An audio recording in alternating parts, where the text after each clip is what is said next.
Mga kapatid sa pananampalataya, bukas po na araw ng Martes, February 17, 2026, ang araw ng moon sighting. Ramadan moon sighting. Kapag po nakita ang bagong silang na buwan ng Ramadan bukas ng gabi, ay fasting na po sa February 18. Inshallah.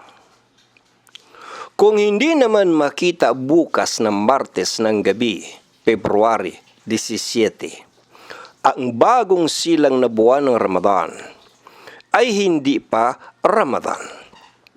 Kaya't kukumplituhin muna ang ika-30 araw ng Sha'ban.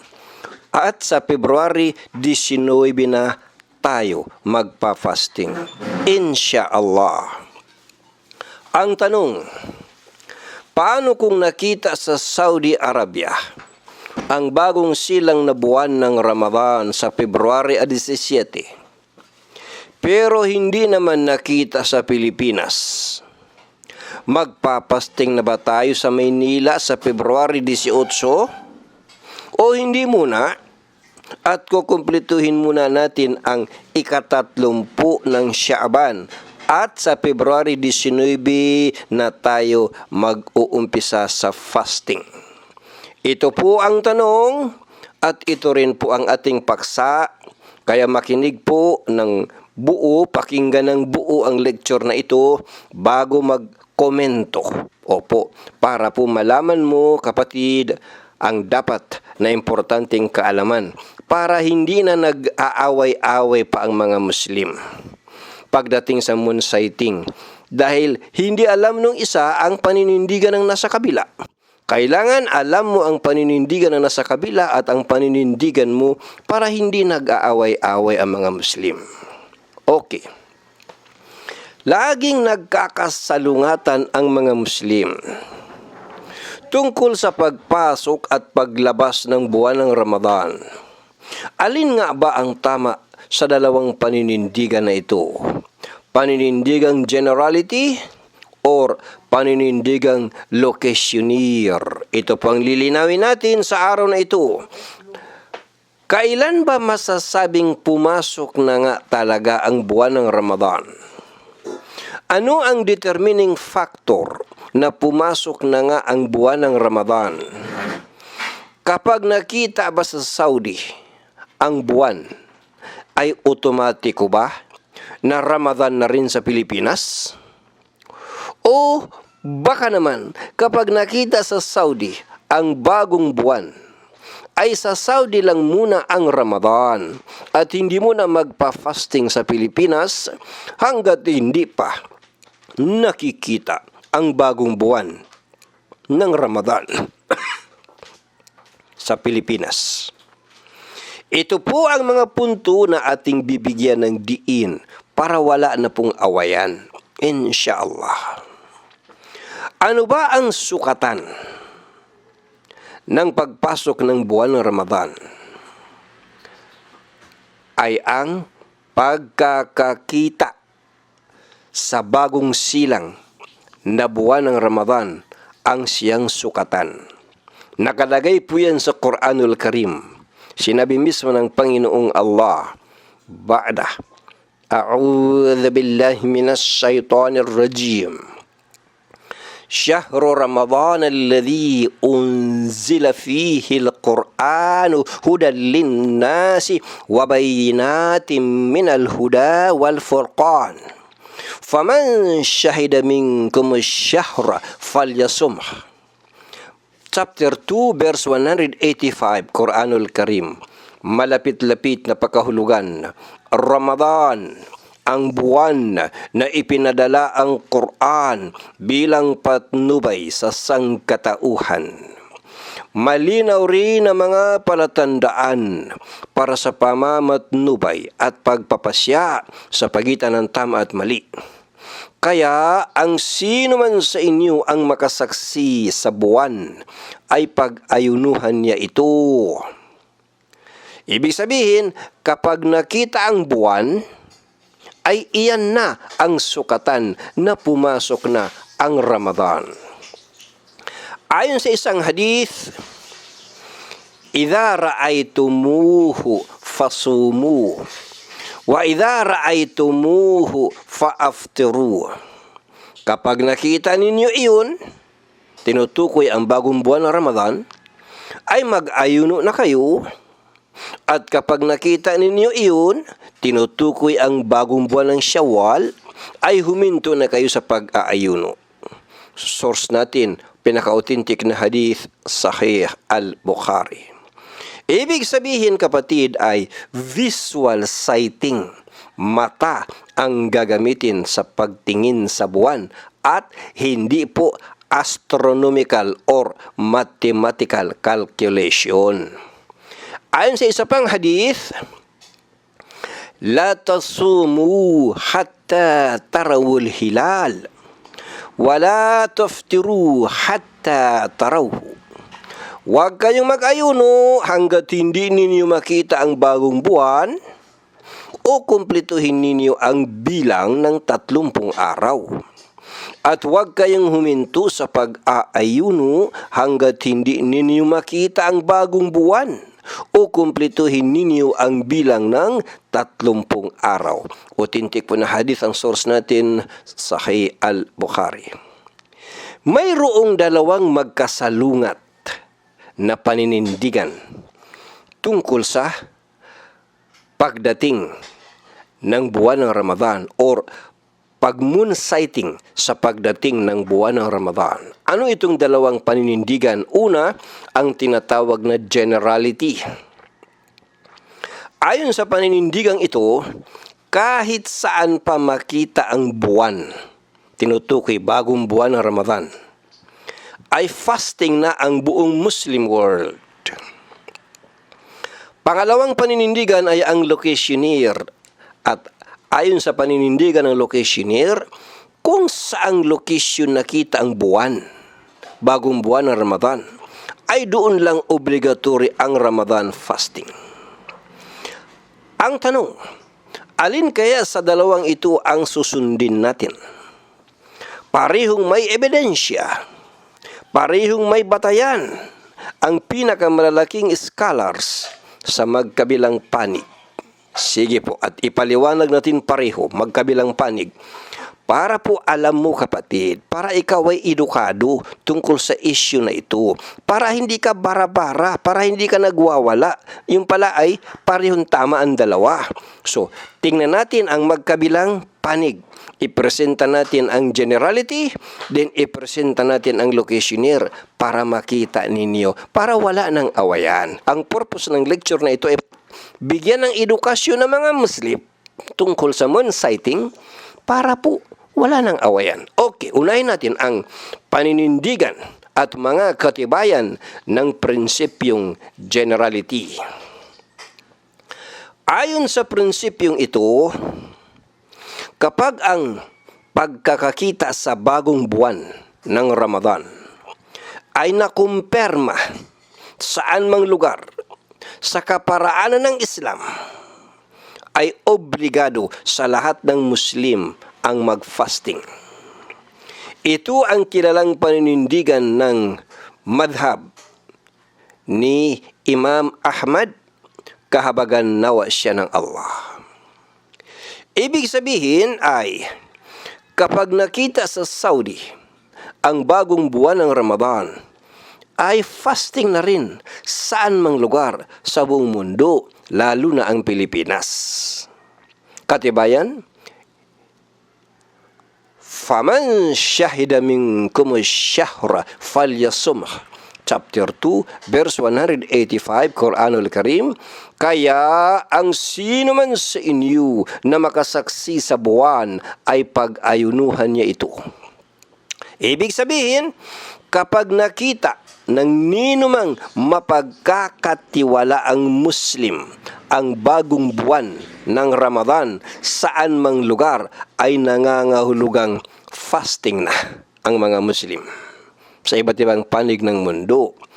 Isa pang ebidensya ay ang hadith na nagsasaad na idza ra'aytumuhu fasumu wa idza ra'aytumuhu faaftiru. Kapag nakita ninyo iyon, tinutukoy ang bagong buwan ng Ramadan, ay mag-ayuno na kayo. At kapag nakita ninyo iyon, tinutukoy ang bagong buwan ng Syawal, ay huminto na kayo sa pag-aayuno. Pinaka-authentic po na hadith, Sahih al-Bukhari. Karagdagang katibayan ng generality, sinabi ni Ibn Umar, ang mga tao ay naghahanap ng bagong buwan. At nang iulat ko sa sugo ng Allah sallallahu alaihi wasallam na nakita ko ito, ay nag-ayuno siya at inutusan niya ang mga tao na mag-ayuno. Source, Abu Daud, Al-Hakim, at saka Ibn Hibban. Conclusion ng paninindigang generality. Ito ang conclusion ng paninindigang generality. Ayon sa paninindigang generality ay tama na tanggapin ang katibayan ng isang tao, tinutukoy Muslim, para tiyakin ang simula ng pag-aayuno. Ito ang paninindigan nina Ibn al-Mubarak, Ash-Shafi'i, Ahmad, An-Nawawi, kahabagan nawa sila ng Allah. Ito ang paninindigan ng majority, karamihan ng mga ulama sa buong mundo. Ang kanilang paninindigan ay kapag nakita ng sino man sa inyo ang buwan saan mang lugar, ay iyan na ang pagkakakita ng buwan. Yan na ang moon sighting para sa lahat ng tao. Okay. Dumako naman tayo sa kabila na paninindigan. Ilahad natin pareho. Para alam mo kapatid, ang magkabila, para hindi ka bias, hindi ang alam mo lang ay ang paninindigan mo, hindi mo alam ang paninindigan ng kabila. Okay. Ang paninindigan at mga katibayan ng prinsipyong locationeer. Ayon sa prinsipyong ito, ang pag-aayuno sa bagong buwan ng Ramadan ay hindi obligado, maliban na lamang sa kung sino mang nakakita sa bagong buwan o kaya ay nasa parehong sighting zone. Ibig sabihin, kahit hindi mo nakita pero doon ka nakatira sa lugar na kinakitaan ng bagong buwan, ang tawag roon parehong sighting zone. Kapag nakita sa lugar mo, ay obligado kang mag-fasting. Ang paghinto sa pag-aayuno sa buwan ng Syawal ay hindi obligado, maliban na lamang sa sino mang nakakita sa bagong buwan ng Syawal o di kaya ay nasa parehong sighting zone. Ito ay sa dahilan na magkakaiba ang sighting zones ng iba't ibang lugar sa mundo. Kung nagkakaiba ang mga sighting zones, magkakaiba ang pagkakakitaan ng buwan, lugar na pagkakakitaan ng buwan, ay obligado na ang bawat lupain o lugar ay magpasya batay sa sariling sighting zones ng mga ito. Ang mga lupain o mga lugar na nasa parehong sighting zone ng bagong buwan ay dapat na sundin iyon. Kapag ang isang lugar ay hindi kapareho ang sighting zone o hindi kalugar sa pagtingin ng buwan, ay hindi dapat sumunod sa sighting o pagtingin sa buwan ng ibang lupain o ibang lugar. Ito ang paninindigan nina Shaykhul Islam Ibn Taymiyyah. Ganon din sina Ikrimah, Ishaq, Al-Qasim Ibn Muhammad at Hanafiya. Kahabagan nawa sila ng Allah. Conclusion ng paninindigang locationeer ay ganito. Ang bawat teritoryo o lupain ay dapat na isaalang-alang ang kanyang sariling sighting o sariling pagtingin sa buwan at hindi kailangang sumunod sa sighting ng iba. Ang kanilang katibayan ay ganoon din katibayan na ginamit ng generality. Faman shahida minkum ash-shahra falyasum. Chapter 2 verse 185, Quranul Karim. Kaya ang sino man sa inyo na makasaksi sa buwan ay pag-ayunuhan niya ito.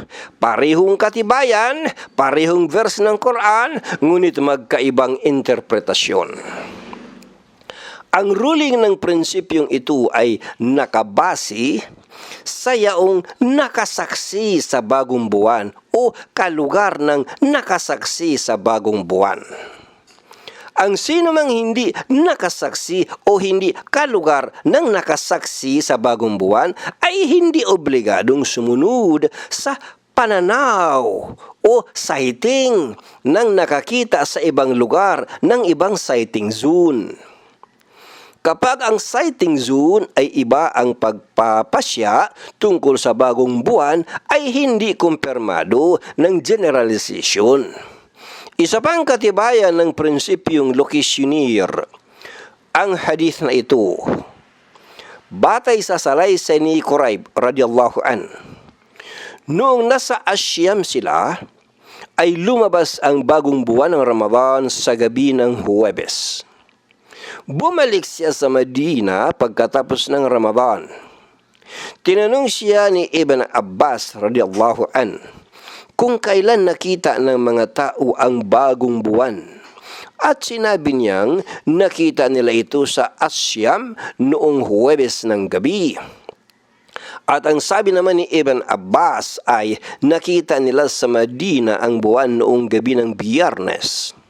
At hindi sila huminto sa pag-aayuno hanggat hindi nila nakumpleto ang 30 araw o hanggat hindi nila nakita ang bagong buwan ng Syawal. At tinanong si Ibn Abbas ni Quraib kung di pa ba sapat ang moon sighting na nasabi. Ang sagot ni Ibn Abbas ay, hindi. Yaon daw ang utos ng sugo ng Allah sallallahu alaihi wasallam. Sources, Ahmad, Muslim, at saka At-Tirmidhi. Ang ibig sabihin ng hadith, ayon sa paliwanag ng mga scholars ay, ang bawat teritoryo ay may sariling moon sighting. Batay naman sa Bulugul Maram, ay ganito ang ruling nila.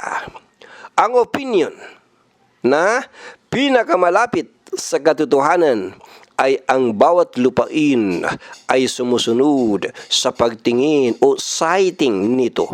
Ganun din ang mga lugar na konektado rito. Okay. Ngayong nailahad natin sa inyo ang magkabila na paninindigan. Ano ang pangkalahatang conclusion ng mga ulama? Basahin natin ang fatwa ni Sheikh Ibn Uthaymin, nawa kahabagan siya ng Allah. Ayon sa kanyang ruling ay, parehong tama ang dalawang paninindigan ng generality at ng locationeer.